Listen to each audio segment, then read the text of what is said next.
السلام عليكم ورحمة الله وبركاته. بسم الله الرحمن الرحيم. الحمد لله رب العالمين والصلاة والسلام على أشرف المرسلين وعلى آله وصحبه أجمعين. أما بعد. സൂറത്ത് അൽ ആദിയാത്ത് 100-ാമത്തെ അധ്യായം. മക്കിയായ 11 ആയത്തുകളുള്ള ഈ സൂറത്തിൻ്റെ ലഘു വിവരണമാണ് ഇന്ന് ഉദ്ദേശിക്കുന്നത്. ബിസ്മില്ലാഹിർ റഹ്മാനിർ റഹീം. والعاديات ضبحا فالموريات قدحا فالمغيرات صبحا فأثرن به نقعا فوسطن به جمعا إن الإنسان لربه لكنود وإنه على ذلك لشهيد وإنه لحب الخير لشديد أفلا يعلم إذا بعثر ما في القبور وحصل ما في الصدور إن ربهم بهم يومئذ لخبير. അൽഹംദുലില്ലാ. ഈ 11 ആയത്തുകളെയാണ് നാം പാരായണം ചെയ്തത്. വലാദിയാത്ത്, ഓടുന്നവ തന്നെയാണെങ്കിൽ സത്യം. ലബ്ഹൻ, കിതച്ചുകൊണ്ട് വളരെ വേഗത്തിൽ ഓടുന്ന അവകൾ തന്നെയാണെങ്കിൽ സത്യം. ഫൽ മൂരിയാത്ത് ഖദ്ഹൻ, ഫൽ മൂരിയാത്ത്, തീ പാറിപ്പിക്കുന്നവ തന്നെയാണെങ്കിൽ സത്യം. ഖദ്ഹൻ, കുളമ്പുകൾ കല്ലിലടിച്ചുകൊണ്ട് തീ പാറിപ്പിക്കുന്നവരാണെങ്കിൽ തന്നെ സത്യം. ഫൽ മുഗീറാത്ത്, ആക്രമണം നടത്തുന്നവരാണെങ്കിൽ തന്നെ സത്യം. സുബഹൻ, പ്രഭാതത്തിൽ ചെന്ന് ആക്രമണം നടത്തുന്നവരാണെങ്കിൽ തന്നെ സത്യം.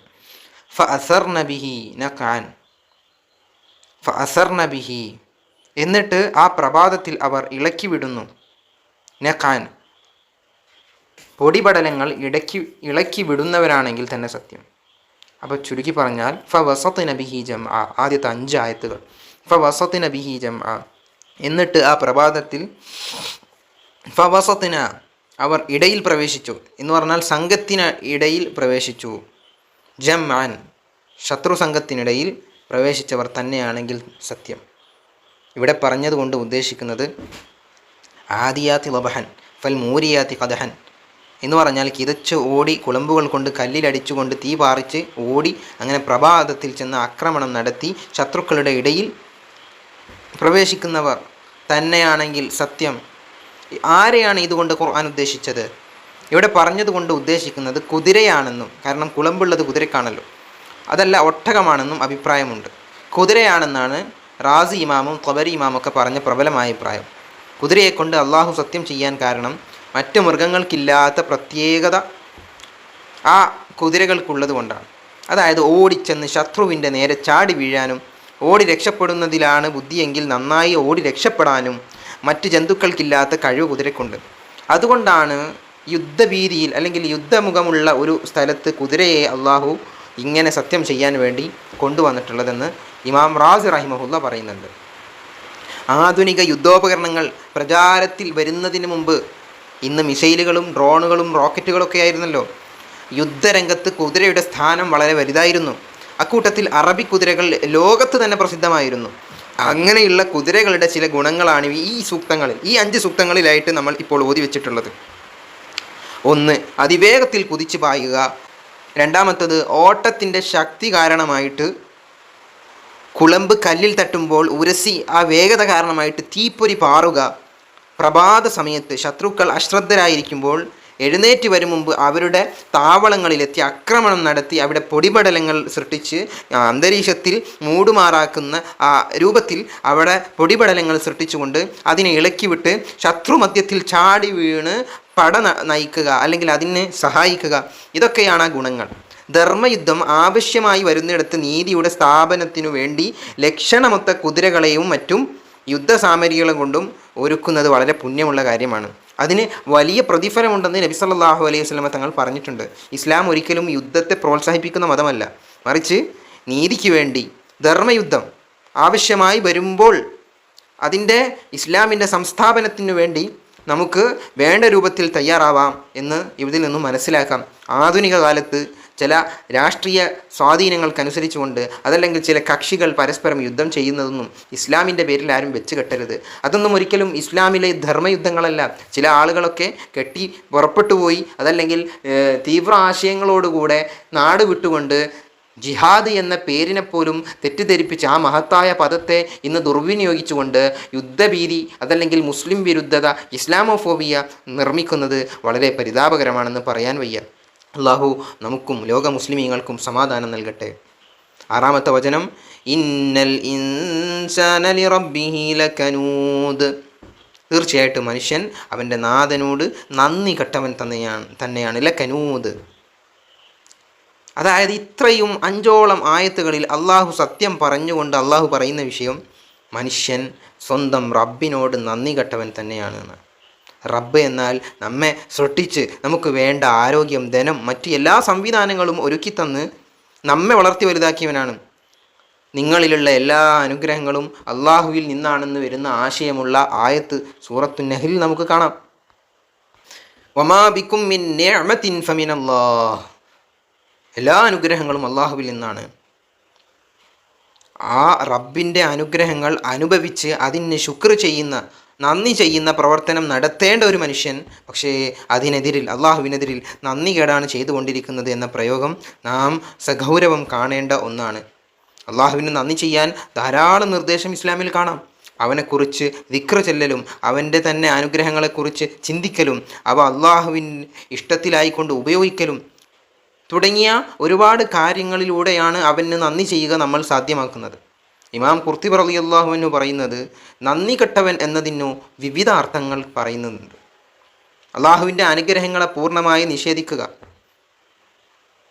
ഹസൻ റളിയല്ലാഹു അൻഹു പറയുന്നത്, അനുഗ്രഹങ്ങളെല്ലാം മറക്കുകയും പരീക്ഷണങ്ങളെ ഓർക്കുകയും ചെയ്യലാണ്. എന്ന് പറഞ്ഞാൽ പ്രയാസം വരുമ്പോഴത്തേക്കും അതിനെ വലിയ സംഭവമായി, ഒരു ചെറിയ ബുദ്ധിമുട്ട് പോലും മനുഷ്യന് താങ്ങാൻ കഴിയാത്ത രൂപത്തിൽ പുതിയ കാലത്തുള്ള മനുഷ്യർ, അത് വലിയ സമ്പന്നരാണെങ്കിലും യുവാക്കളാണെങ്കിൽ പോലും സ്ട്രെസ് അനുഭവിക്കുന്ന ഒരവസ്ഥയിലേക്ക് വന്ന് ചേർന്നിരിക്കുകയാണ്. അള്ളാഹു നമുക്ക് നൽകിയ കൊടാനുകോടി അനുഗ്രഹങ്ങൾ, അതിനെക്കുറിച്ച് നാം ചിന്തിക്കാനും അതിൽ നന്ദി ചെയ്യാനും സമയം കണ്ടെത്തണം. അബൂബക്കർ അൽ വാസിത്ത് റഹിമഹുല്ല പറയുന്നത്, അള്ളാഹു നൽകിയ അനുഗ്രഹങ്ങളെ തെറ്റിൽ ചെലവഴിക്കലാണ് ഇതുകൊണ്ട് ഉദ്ദേശം. എന്നാൽ അബൂബക്കർ അൽ വറാഖ് റളിയല്ലാഹു അൻഹു പറയുന്നത്, നമുക്ക് ലഭിച്ച അനുഗ്രഹങ്ങൾ തൻ്റെ മഹത്വം കൊണ്ട് ലഭിച്ചതാണെന്ന് ധരിക്കുക. ചുരുക്കി പറഞ്ഞാൽ ഇമാം തുർമുദി റഹിമഹുല്ല പറയുന്നുണ്ട്, അനുഗ്രഹങ്ങളെ കാണുന്ന മനുഷ്യൻ അനുഗ്രഹം ചെയ്ത അള്ളാഹുവിനെ കാണാതിരിക്കലാണ്. ഇങ്ങനെ ചുരുക്കി പറഞ്ഞാൽ അള്ളാഹുവിൻ്റെ അനുഗ്രഹങ്ങൾ യഥാവിധി ഉപയോഗിക്കാതെ, അതല്ലെങ്കിൽ അതിന് നന്ദികേട് കാണിച്ചുകൊണ്ട്, അല്ലെങ്കിൽ അവൻ്റെ അനുഗ്രഹങ്ങളെ മറന്നുകൊണ്ട്, അതല്ലെങ്കിൽ അനുഗ്രഹങ്ങൾക്ക് പകരം അവകളെല്ലാം തെറ്റായ വഴിയിൽ ഉപയോഗിച്ചുകൊണ്ട് അനുഗ്രഹങ്ങൾ, തനിക്ക് ലഭിച്ച അനുഗ്രഹങ്ങളെ മഹത്വം കൊണ്ട് ലഭിച്ചതാണെന്ന് ധരിച്ചുകൊണ്ട്, തൻ്റെ പോരിശയാണെന്ന് അല്ലെങ്കിൽ തൻ്റെ പവർ കൊണ്ട് ലഭിച്ചതാണെന്ന് വിചാരിച്ചുകൊണ്ട് അങ്ങനെ അനുഗ്രഹം ചെയ്ത റബ്ബിനെ അവൻ ഓർക്കാതിരിക്കുക തുടങ്ങിയ ഒരുപാട് വ്യാഖ്യാനങ്ങൾ. ഇതെല്ലാം ഒരുമിച്ച് മനസ്സിലാക്കുമ്പോഴാണ് അത്രയും നല്ല ഒരു അർത്ഥത്തിലേക്ക് നമുക്ക് എത്താൻ കഴിയുന്നത്. അപ്പം ഇങ്ങനെയൊക്കെയുള്ള മനുഷ്യൻ നന്ദി കേടിലാണ്. വഇന്നഹു അലാ ദാലിക ലശഹീദ്. തീർച്ചയായിട്ടും അവൻ അലാ ദാലിക നന്ദി കെട്ടവനാണെന്നതിന് ലശഹീദുൻ, സാക്ഷ്യം വഹിക്കുന്നവനും തന്നെയാണ്. അള്ളാഹുവിന് ഓർമ്മയില്ല, അവൻ തന്ന അനുഗ്രഹങ്ങളെ അനിഷ്ടത്തിലായി ഉപയോഗിക്കുന്നു, ഇതൊക്കെ നന്ദികേടാണ്. അതുകൊണ്ട് തന്നെ ഈ നന്ദികേടിന് താൻ തന്നെ സാക്ഷിയുമാണ് എന്നാണ് അള്ളാഹു നമ്മോട് ഉണർത്തുന്നത്. നമ്മുടെ ബലഹീനതയും അള്ളാഹു നൽകിയ അനുഗ്രഹങ്ങളുടെ വ്യാപ്തിയും ശരിക്കും ചിന്തിച്ചാൽ നമുക്ക് മനസ്സിലാകുന്ന ഒരു കാര്യമുണ്ട്. നാം നന്ദികേടാണ് ചെയ്യുന്നതെന്ന് നമ്മുടെ മനസാക്ഷി നമ്മോട് പറയും. അതാണ് നാം നന്ദി കെട്ടവനാണെന്നതിനു താൻ സാക്ഷിയാണെന്ന് അള്ളാഹു പറഞ്ഞത്. അതായത് നമ്മളൊരു വേള ഇരുന്ന് ചിന്തിച്ചാൽ നമുക്ക് മനസ്സിലാവും, ഇങ്ങനെയല്ല നാം ജീവിക്കേണ്ടത്, ഇത് അപകടകരമായ നീക്കുപോക്കാണെന്ന് നമുക്ക് മനസ്സിലാകും. വഇന്നഹു എന്ന് ഈ ആയത്തിൽ 7-ാമത്തെ വചനത്തിൽ ഈ ഒരു ലമീർ അല്ലെങ്കിൽ ഇങ്ങനെയുള്ള ഒരു സർവനാമം മനുഷ്യൻ എന്നതിലേക്ക് മടക്കുന്നു എന്ന നിലയിലേക്ക് വെക്കുമ്പോഴാണ് ഈ അർത്ഥം, മനുഷ്യൻ അലാ ദാലിക ലശഹീദ്. ഇനി അത് അള്ളാഹുവിലേക്കാണ് മടങ്ങുന്നതെന്നും അഭിപ്രായം പറഞ്ഞ അയിമ്മത്തുകളുണ്ട്. അപ്പോൾ മനുഷ്യൻ നന്ദി കെട്ടവനാണെന്നതിന് അള്ളാഹു സാക്ഷിയാണെന്നർത്ഥം. കാരണം അള്ളാഹു സർവ്വതലത്തിൽ സർവ്വസമയവും സർവ്വസ്ഥലത്തും അവൻ അറിയുന്നവനും കാണുന്നവനും കേൾക്കുന്നവനുമാണ്. അതുകൊണ്ട് തന്നെ അള്ളാഹു ഇന്ന റബ്ബക ലബിൽ മിർസാദ് എന്ന് സൂറത്തുൽ ഫജറിൽ പറഞ്ഞിട്ടുണ്ടല്ലോ. അപ്പോൾ ശക്തമായ താക്കീതായിട്ടാണ് നാം മനസ്സിലാക്കേണ്ടത്. വഇന്നഹു ലിഹുബ്ബിൽ ഖൈരി ലശദീദ്. നല്ലതിനോട്, ലിഹുബ്ബിൽ ഖൈർ എന്ന് പറഞ്ഞാൽ സമ്പത്തിനോട് അതിയായി പ്രേമം കാട്ടുന്ന ആളാണ് മനുഷ്യൻ. ഖൈർ എന്നതിന് പണം, സമ്പത്ത് എന്നും അതല്ല ഭൂമിയിൽ നന്നായി ഗണിക്കപ്പെടുന്ന എല്ലാം എന്നും അർത്ഥം പറയാൻ പറ്റും. എന്തായാലും ഭൗതിക വിഭവങ്ങളാണ് ഇവിടെ ഉദ്ദേശിച്ചിട്ടുള്ളത്. അതിനോട് മനുഷ്യനുണ്ടാകുന്ന അമിതാസക്തി, അമിതമായിട്ടുള്ള ഇഷ്ടം പലപ്പോഴും അവനെ അക്രമിയായി തീർക്കും. അങ്ങനെ പിശുക്ക് കാണിച്ച് ധനത്തിലെ ബാധ്യതയാകുന്ന സക്കാത്തും മറ്റും കൊടുക്കാതെ അവൻ മറച്ചു വെക്കും.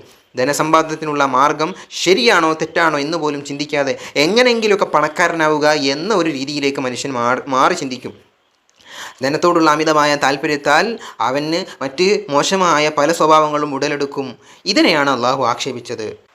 തൊബരീമാൻ പറയുന്നുണ്ട്, ശരിക്കും ഈ ഖൈർ എന്നത് ദുന്യാവ് എങ്ങനെയാണ് പറയാൻ പറ്റുക? കാരണം ദുന്യാവ് പലപ്പോഴും നമുക്ക് അപകടമല്ലേ? ഹറാമായ രൂപത്തിൽ മനുഷ്യൻ അത് ദുന്യാവിൽ സമ്പാദിക്കുന്നുണ്ടല്ലോ. എന്നിട്ടും എന്തുകൊണ്ടാണ് ആ നന്മ ഖൈർ എന്ന് വിശേഷിപ്പിച്ചത്? അതിനുള്ള മറുപടി എങ്ങനെയായാലും ധനം നല്ലതാണെന്ന് ചിന്തിക്കുന്ന ജനത്തിൻ്റെ അവസ്ഥ പരിഗണിച്ചാണ് ഇത് പറഞ്ഞത്. ശരിക്കും പണം, ദുന്യാവ് എന്നൊക്കെ പറഞ്ഞാൽ മനുഷ്യന് അപകടമാണ്. അപ്പം മനുഷ്യൻ്റെ ചിന്തയിൽ അത് നന്മയാണല്ലോ എന്നുള്ള നിലക്ക് മനുഷ്യൻ്റെ ചിന്തയെ കടമെടുത്തുകൊണ്ട് ഖുർആൻ പ്രയോഗിച്ചതാണെന്ന് ഇമാം തൊബരി റളിയല്ലാഹു അൻഹു വ്യക്തമാക്കുന്നുണ്ട്. ഖുർആൻ ഈ 8 ആയത്തുകൾ കഴിഞ്ഞപ്പോൾ അള്ളാഹു ചോദിക്കുകയാണ്, അഫലാ യഅലമു ഇദാ ബുഅസിറ മാ ഫിൽ ഖുബൂർ. അഫലാ യഅലമു, അവൻ അറിയുന്നില്ലേ, ഇദാ ബുഅസിറ മാ ഫിൽ ഖുബൂർ, ഖബറിലുള്ളതെങ്ങാനും, ഇദാ ബുഅസിറ മാ, ഖബറിലുള്ളത് ഇളക്കി മറിച്ച് പുറത്താക്കപ്പെട്ടാലുള്ള അവസ്ഥ എന്താണ്?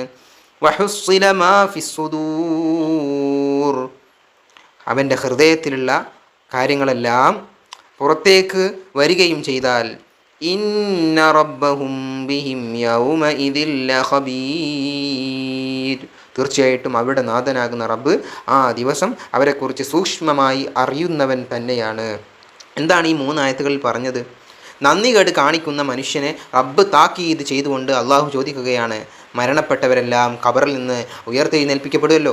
അങ്ങനെ ഉയർത്തെഴുന്നേൽപ്പിക്കപ്പെട്ടാൽ ഹൃദയത്തിൽ ഒളിഞ്ഞു കിടക്കുന്ന എല്ലാ രഹസ്യങ്ങളും വെളിച്ചത്ത് കൊണ്ടുവന്ന് ചോദ്യം ചെയ്യുന്ന ഒരു ദിവസമുണ്ടെന്ന് അവന് മനസ്സിലാക്കുന്നില്ലേ? ഖിയാമത്ത് നാളിനെക്കുറിച്ച് അള്ളാഹു സുബ്ഹാനഹു വ തആല ചോദിക്കുക.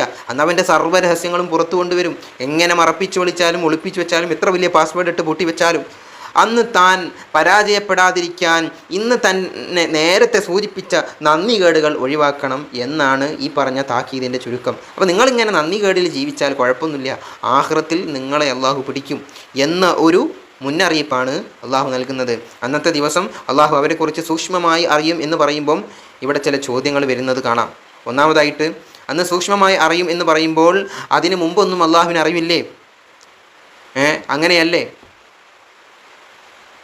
എന്നാൽ അറിവില്ലാത്തവന് തന്നെ പരീക്ഷണങ്ങളിലൂടെ അറിവ് വരുമല്ലോ. അപ്പോൾ എപ്പോഴും അറിവുള്ള അള്ളാഹു ഈ സമയത്ത് നന്നായി അറിയും എന്നാണ് ഇതിൻ്റെ താല്പര്യം.